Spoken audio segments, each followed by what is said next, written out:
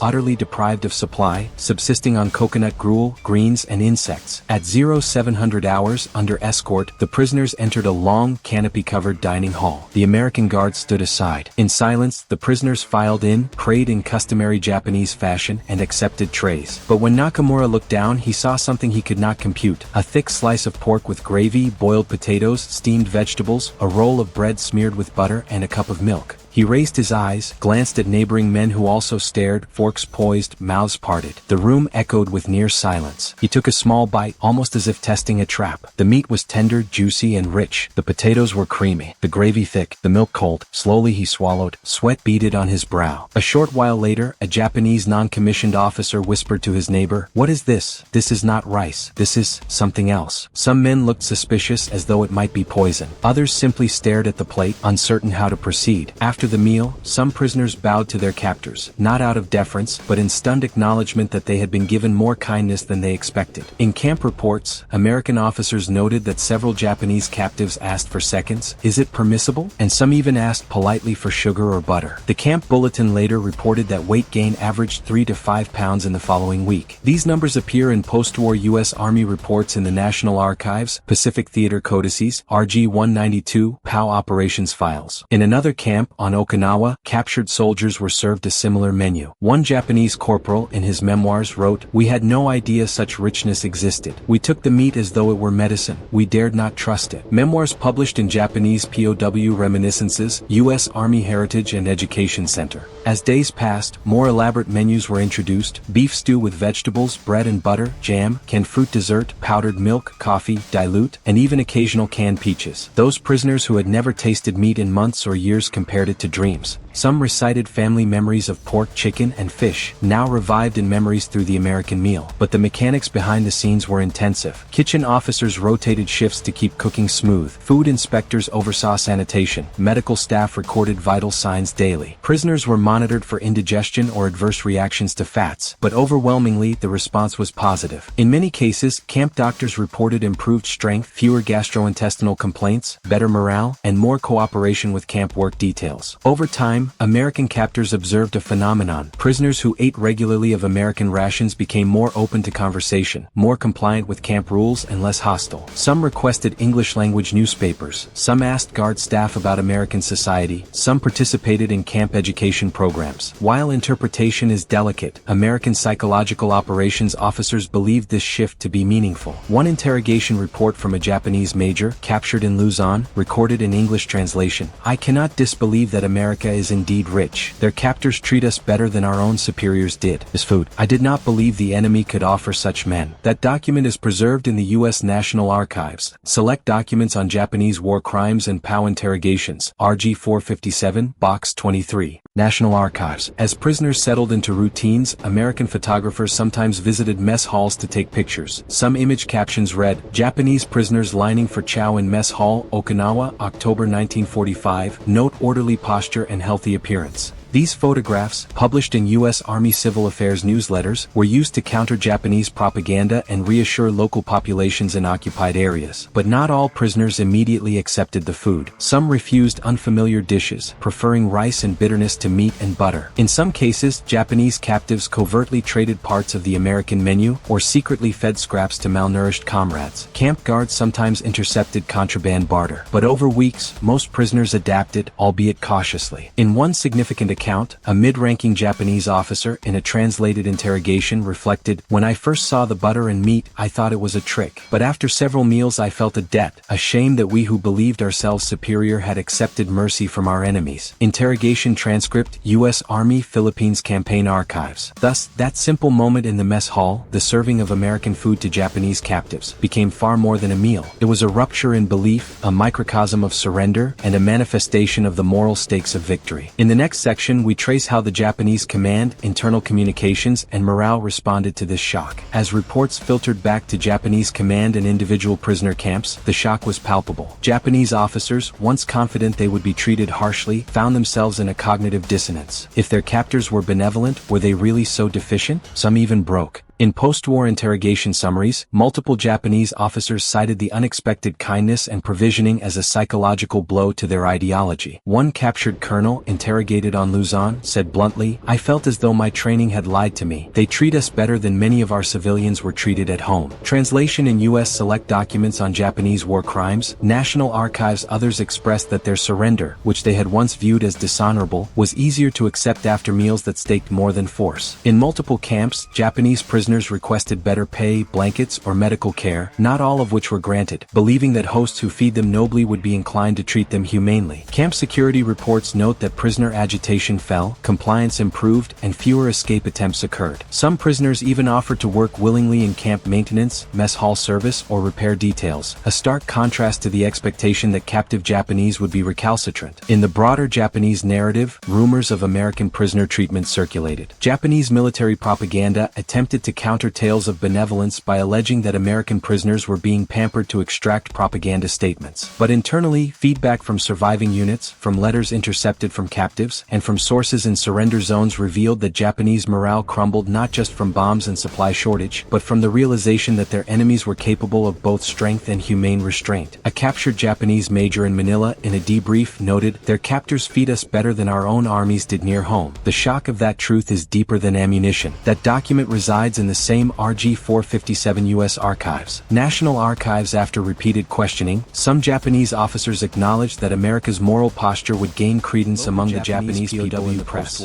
Rare but existent. Some captives wrote home about the meals. One letter, censored by American censors, included the line, "I cannot despise my captors entirely, for they feed me better than I have eaten in years. I do not dare believe it, but my body knows it." Ultimately, the shock contributed to the collapse of the psychological barrier to defeat, the barrier that held the Japanese would never accept surrender or accept mercy from the enemy. By feeding their prisoners better than they had expected, with dignity, order, and transparency, the Americans undercut that barrier. In the immediate wake of Japan's formal surrender on September 2, 1945, the American approach to prisoner treatment became part of a broader narrative of benevolent occupation. The U.S. occupiers, under General Douglas MacArthur, emphasized reconstruction, democratization, and winning Japanese hearts and minds. The humane treatment of POWs, including food provisioning, was a visible and symbolic pillar of that strategy. Casualty numbers in the conflict were enormous. Millions had died across Asia, and Japan itself lay shattered. Yet among Japanese POWs in American custody, mortality rates were relatively low compared to Japanese treatment of Allied POWs. The disparity in death rates became a subject of post-war reckoning. For Allied nations, Japan's violation of Geneva standards and brutal mistreatment of POWs and civilians formed a core component of war crimes prosecutions and legacy narratives. The news of American camps feeding Japanese prisoners circulated in Allied and Japanese media alike. In Japan, initially under censorship, tales of how the victors treated defeated soldiers became part of the psychological reconstruction of national identity. Some Japanese veterans speaking in post-war memoirs recalled that encounter with Western food as crystallizing their sense of defeat, not because they couldn't fight, but because they had been humanely defeated. Some scholars argue that those meals contributed to the moral legitimacy of the occupation, reinforcing the idea that the American presence was not simply force, but moral authority. In Allied territories and liberated islands in the Pacific, the example of American POW camps contrasted sharply with Japanese camps. Local populations, having suffered under Japanese occupation, saw in American treatment of Japanese prisoners a reversal of roles and a new order of justice. Some Filipinos, Indonesians, and other locals were wary but curious when they saw Japanese captives eating meals similar to those of American troops. By contrast, the legacy of Japanese forced labor hunger, starvation, and abuse in POW camps, such as on the Thai-Burma Railway, where tens of thousands died, loomed large in Allied propaganda. Imperial War Museums. Within the United States, the public largely viewed the humane treatment of POWs as evidence of American moral superiority, despite some domestic criticism over cost, priority, or security risk. The U.S. military used photographs and press clippings from POW camp kitchens in domestic media to illustrate the difference between America and the Axis powers. In courtrooms over the next decade, the disparity in treatment became salient. Japanese officials were tried for war crimes involving the brutal handling of Allied prisoners and civilians. One line of argument by prosecutors was to contrast Japanese brutality with American humane standards, feeding prisoners and allowing Red Cross parcels, to show moral depravity. In the select documents on Japanese war crimes, multiple trial exhibits reference American POW interrogations and prison conditions. National Archives. On the diplomatic stage, American treatment of Japanese POWs contributed to the larger narrative of a peaceful, democratic occupation. Japan's post-war constitution, demilitarization, acceptance of democracy, and integration into the Western alliance system were, in part, predicated on the legitimacy of American authority. The soft power exerted through humane treatment, in health, education, food, and reconstruction, helped shape post-war Japan's orientation toward the West. Casualty and prisoner numbers varied, but for many Japanese POWs, the experience of being fed, clothed, and medically treated by an enemy is a defining psychological moment recounted in memoirs. The symbolism endured. In university histories of the occupation, museums of World War II, and Japanese veteran associations, recounting the moment a Japanese soldier ate butter for the first time is sometimes used as a metaphor for surrender, conversion, or humility. Over the decades, historians have debated the weight one should place on that moment, but almost all agree its emotional and symbolic resonance is real. Moreover, the tactic of using food as psychological leverage resonated beyond Japan. In later conflicts and occupation zones around the world, planners studied the example of how humane treatment, especially of defeated or surrendered opponents, could undercut resistance, build legitimacy, and accelerate stabilization. In that way, the American experiment in feeding Japanese POWs became a case study in human warfare. In the decades since 1945, historians and commentators have revisited the moment when Japanese POWs first tasted American food as a microcosm of the broader moral stakes of occupation, surrender, and national metamorphosis. Scholar John Dower, in his seminal work Embracing Defeat, Japan in the Wake of World War II, frames the surrender and subsequent reconstruction as a moment when Japanese society confronted its modern vulnerabilities. In that context, the small but profound act of providing nourishment to former enemies becomes part of the architecture of reconciliation and remaking. Dower, Embracing Defeat, Harvard University Press. University archives, such as those at the U.S. Army Heritage and Education Center, preserve Japanese POW reminiscence collections. Many Japanese veterans in post-war essays and interviews recounted the shock of American meals as spiritual or moral moments when the taboo of accepting an enemy's gift was confronted. In Japan, war memory is contested terrain. Some veterans resent the portrayal of Japanese POWs as passive recipients. Others view the story as a sign of the tragedy of war, that men trained to think in martial absolutes were forced into cognitive collapse by kindness. In museums such as the Yushikin, Tokyo's War Museum, and the Chiran Peace Museum, exhibits occasionally mention surrender and prisoner treatment, though often cautiously, given domestic sensitivities. The anecdote of Japanese soldiers crying over butter or hamburger has become a symbolic trope in war literature and documentaries. While sometimes oversimplified or exaggerated, those who study the historical record emphasize that the true significance lies not in the food itself but in the rupture of expectation and identity. In military education circles around the world, the case is taught. When a defeated opponent is treated humanely, when even small comforts are extended, the psychological bridge opened can be decisive. The principles of counterinsurgency doctrine, post-conflict stabilization, and occupation law all draw from lessons about legitimacy, humane treatment, and hearts and minds competition. The example of Japanese POWs and American diet is one early case among many of the soft power academic articles have examined the food psychology dimension. In The Anguish of Surrender, contributors analyze how prisoners' identities changed when confronted with the enemy's mercy in the form of superior food. JSTOR in Japanese Prisoners of War in World War II, historians examine how many Japanese POWs, believing that surrender voided their bonds to their country, responded positively to humane treatment. Wikipedia. In the broader field of food history, scholars sometimes cite this moment as one of the few recorded occasions where a national meal, the American mid-century diet, became a psychological weapon. Culinary historians note how butter, milk, canned meat, and sugar, foodstuffs that were often rationed in wartime America, gained symbolic weight when served to starved former foes. The menu becomes a cipher. In memorials and public commemorations, commemoration, the moment occasionally surfaces when discussing reconciliation. In ceremonies honoring former soldiers or repatriation of POW remains, a line appears, "They did not only kill, but fed. In victory they fed defeat." It is poetic, if slightly mythic, but rooted in many true testimonies. Today, as Japan and the United States count among the closest allies in East Asia, the memory of that meal is almost forgotten by the mass public. But for historians, archivists, and those who explore the moral dimensions of conflict, it remains a cautionary, instructive symbol that serving an enemy well can undermine resistance, but also humanize the fallen. Perhaps the greatest legacy is the subtle lesson that in war human dignity, expressed even through food, can shift power balances. That the spoonful of butter or the slice of meat was not indulgence, but moral leverage. That victory is not only in weapons but in authority, trust, and legitimacy. In the end, what does the story of Japanese POWs encountering American food teach us? It teaches that war is not only fought in fields and seas, but in kitchens, mess halls, and human hearts. A soldier's body, after months of deprivation, is not just starved, it is disoriented, fragile, and primed for transformation. When that body encounters nourishment delivered by an enemy, the shock reverberates in identity, allegiance, and belief. The American decision to feed Japanese captives not just minimally but richly was both courageous and controversial, risky in supply, security, and morale calculations. Yet it succeeded, in many camps, in undermining ideological resistance, building cooperation, and reinforcing the legitimacy of American authority. Food became a moral instrument, a psychological weapon, and a tool of reconstruction. It also teaches that mercy can be a strategic choice, that humane treatment of defeated foes can strengthen, rather than weaken, authority, if applied judiciously and visibly. The stories of Japanese soldiers bewildered by butter or meat are not quaint indulgences but moral ruptures in a worldview built on martial purity and absolute victory. The historian John Dower reminds us that Japan's surrender was not just an end of conflict, but a crisis of identity, a moment when Japanese society confronted its failures, its illusions of invincibility, and the necessity of reconstruction. That a soldier might weep at a meal is a metaphor for that existential collapse. In the words of one Japanese major, in an American-translated debrief, "This food proved to me that the enemy was not evil, but that we had deceived ourselves. They treat us better than we ever thought possible, and now I understand we lost not just the war, but something in our spirit." That sentiment, documented in U.S. National Archives interrogation records, captures the deeper disorientation that accompanied surrender. War, ultimately, is about humanity, and how we treat the vanquished reflects who we are. The men who directed POW provisioning, who insisted on dignity in mess halls, who calculated cost but held principle, they showed that victory is not only about might but about mercy. Let us remember not only bombs and battles, but the silent, profound moment when a Japanese soldier first bit into buttered toast, wondered if it was a trick, and swallowed. That moment is a lens of power, humility, shock, and transformation. And so we ask, in future conflicts when enemies stand at our mercy, what will we feed them? Not just on plates, but on dignity, principles, and hope?